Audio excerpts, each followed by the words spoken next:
What's up guys, my name is Sylvia. Welcome to my YouTube channel. So once I gave birth on the 6th of June, some of you slid in my DM and asked me to share with you guys my birth story and basically my experience, what I went through. So I decided why not. Just to mention, we are turning 1 month on the 6th of July. I thank God for that. It's been hey, sleepless nights. Sometimes I don't know what I'm doing. Being a first-time mom is not easy. Baby is crying, colic, nini, yani there's so much that has been going on. I just thank God that we just hit 1 month. We are going to hit 1 month on Saturday, so hopefully this video will be up by then. I'm clearly going to do this video in bits because I have to attend to my baby. But so at 40 weeks, I had no signs of labor at all. So I decided to wait a little. And then after 40 weeks, I hit up my doctor and I told him that, I have no labor, I have no contractions. So what do we do? So he recommended that I do an induction.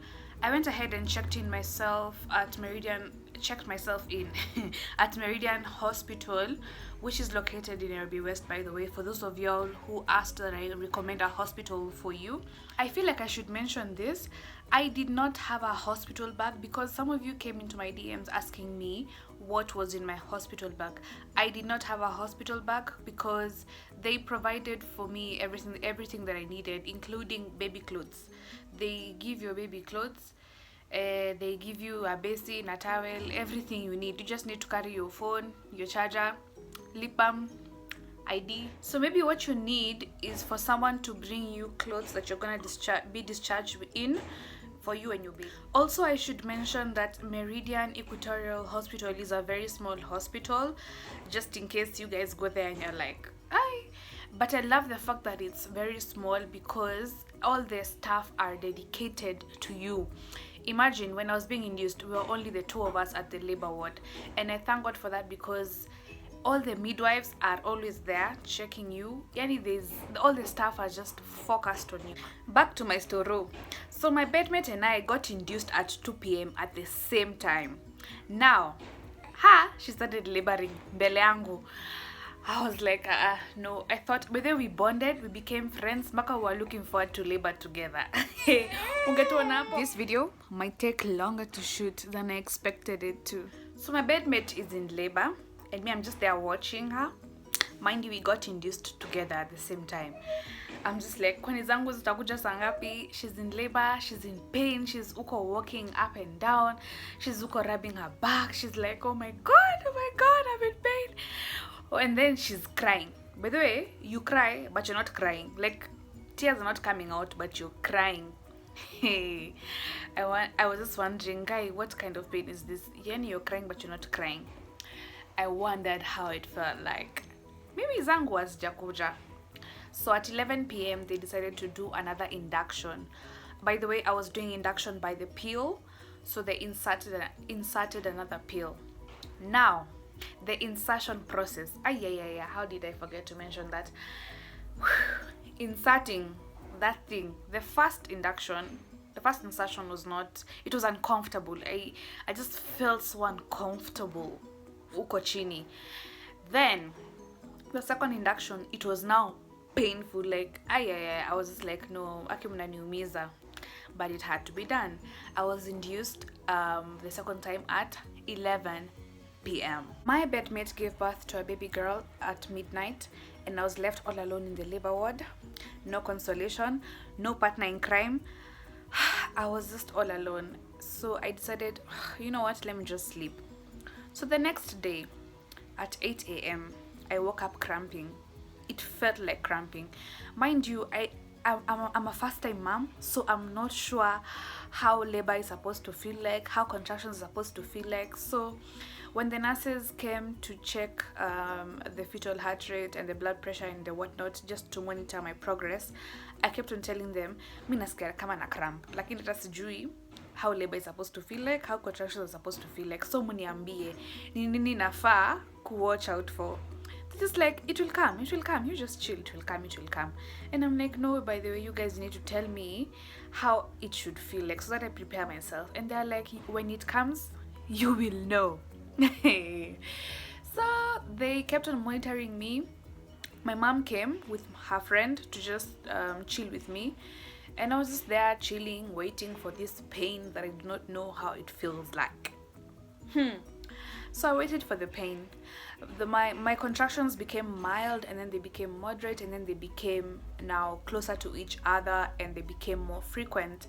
That's when you know you're making progress. Sasa watu wa night shift wakaingia. The nurses now exchanged the shifts. Watu wa night shift wakaingia. Those are the guys who saw me like they just saw a movie that night. Hey, I'm alone. I'm the only one who is in labor, by the way. So I just had the whole space to myself. I kept on walking back and forth. When the pain hit me, when the labor ili shoot, my God, I was in so much pain. My lower abdomen, my back, I felt like someone is just stabbing my back like this. Okay. Whew. But that pain, I will never, ever forget the pain that I felt. It was, I'm not even exaggerating. It's, it was the most painful thing I have ever gone through. So then the nurses were there rubbing my back. Every time that I felt the pain, someone was there to rub my back. Also my mom's friend, hey, my God, I think I was just vutain her braids, I was toying her spectacles, I was finying her hands. Aki guy, hey. Well, and now the worst thing happened. I started to throw up. Mind you, I need energy to push. It was the worst thing ever, because first of all, you need energy to push. Second of all, I wasn't even sure I could push, because there was a theory that short people cannot push, and I even told my doc about it, and he was like, yeah, it's a theory that short people cannot push, but I will give you a chance to push, and you will not go to CS, I promise you that. And I was like, yeah, I better push, because there was no way I was going through CS. Sasa nikaanza kutapika. The first phase of my labor, I was crying. Then I stopped crying. Rather, I was crying, but again, as I told you guys, unalia lakini machozi haitoki. It's that much pain. Like unalia lakini there's nothing coming out.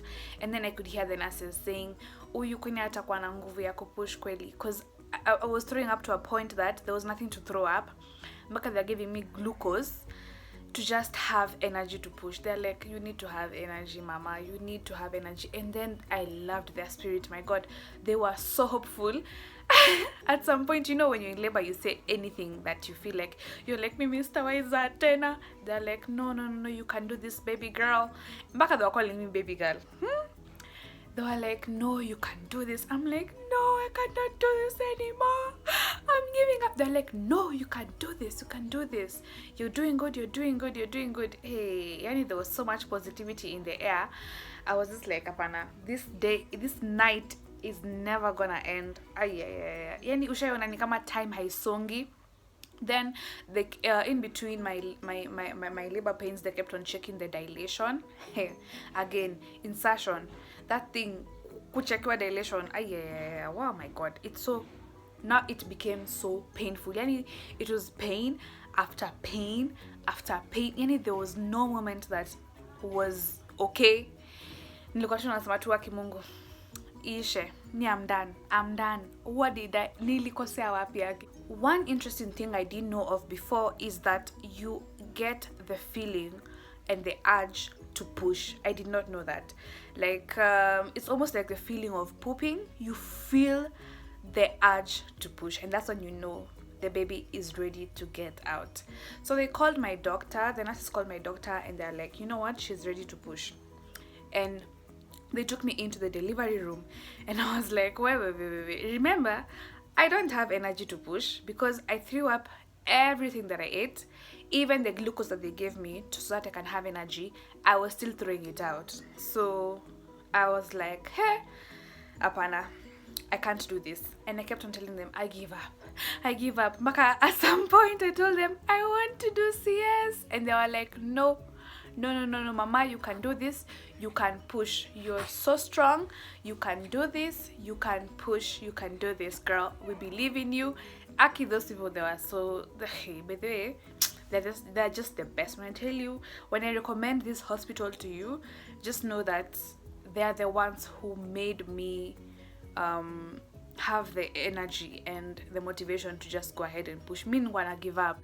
My doctor came right on time for me to deliver, for him to help me deliver, and I gave birth to a baby boy, baby Craig Enzo, at 10:30 p.m. He was 3.5 kgs, and let me tell you guys, it's true what they say. Once you give birth, once you push out that baby, you forget all the pain that you went through. The room is filled with so much happiness. Everyone is telling you congratulations. You hear your baby cry and you're like, whoa, it's a real human being that I was carrying inside. And it hits you like, wow, I actually did this. I actually gave life to someone. That feeling is so nice, by the way. Lakini mashida hazikuacha kuniandama. Yani, I've pushed out my beautiful baby boy, and then my doctor is looking at me like, ay, apana. Then I hear him asking the nurses to give him thread to stitch me up, and I'm like, what? And he's like, yeah, I did an episiotomy on you, but you have a 3rd-degree tear. And I'm like, what? And he tries to, I was so confused. At that point, you're just confused because you're happy, you've given birth, you think it's over, and then he hits you with something else and you're like, what?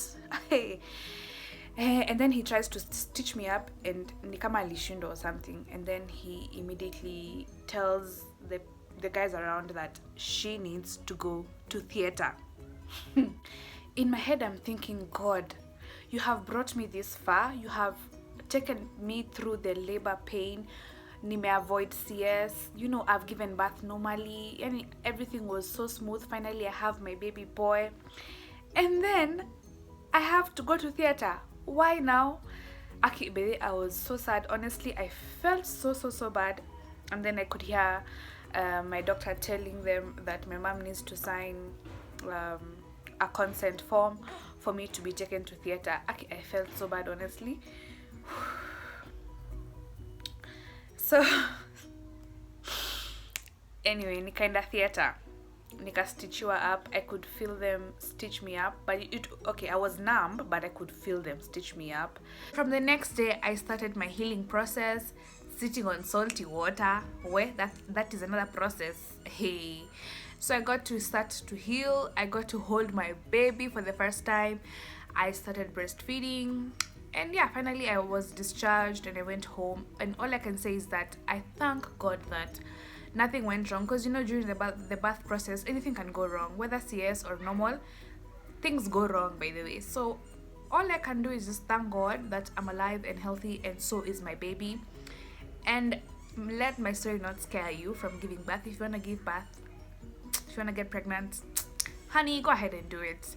Don't let my story scare you, because everyone has their own experience. That is my story. So if you're a first-time mom like me, let me know your struggles and how you deal with them in the comment section down below. Make sure you like this video and you do subscribe. Ciao.